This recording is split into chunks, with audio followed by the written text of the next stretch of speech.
Kjo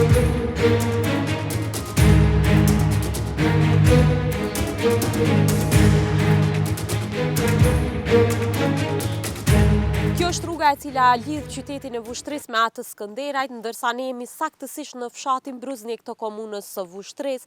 Rrugë kjo e cila nga banorët thuajse ishte jashtëzakonisht e dëmtuar, e ne që dolëm në vendin e ngjarjes, në fakt kjo rrugë është thuajse totalisht e shkatruar, në njërën anë është jashtëzakonisht e vështirë për të kaluar njëra vetur, ndërsa në tjetrën anë është plotësisht e mbushur me ujë dhe që të dyja korsitë e rrugës e bëjnë të pamundur kalimin këndej. Për çdo ditë mini bie shkollë këtu, çfarë rrugë i bie. Prej Dubovsin në Avalan. A pju shkakton probleme? Por vallaj po. Po na shkakton probleme se pe kësaj rrugë po kalojnë edhe gjinja me i ku skeqe dhe po bënë ndeshje bile.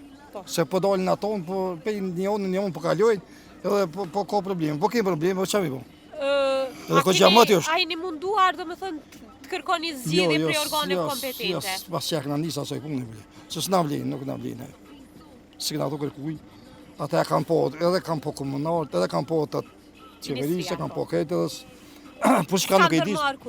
Por shka nuk e di, nuk e di. Këtë problemi ty, nuk e di.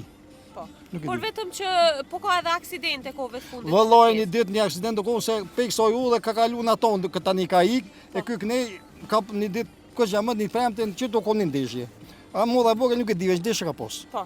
Po jo veç kjo, po dhe shumë tjera kanë njëtët probleme kanë që kanë njën pa riparushme, dhe më thonë që nuk i mirë mbojnë sa duhet. Edhe është problemi ati institucionit që është përkat, që nuk i mirë mbojnë rrugët që janë nacionale. Mund në shaktu edhe viktima, nodhen dikush që nuk e nje shemull rrugën magjistrale apo lokale. Po, sidomos kjo këtu që nuk vrejet shumë për banor që vinë më rrallë mund tjetë shumë e rrezikshme, po thani. Po, natyrisht.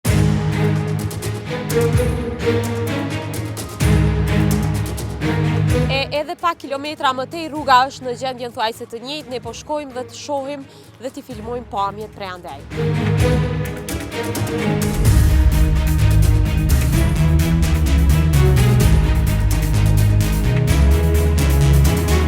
Verio Info ka kërkuar përgjigje me shkrim nga Ministria e Infrastrukturës, në përgjegjësinë së cilës është kjo rrugë, por edhe 24 orë pas dërgimit të pyetjeve, kjo ministri nuk ka kthyer përgjigje.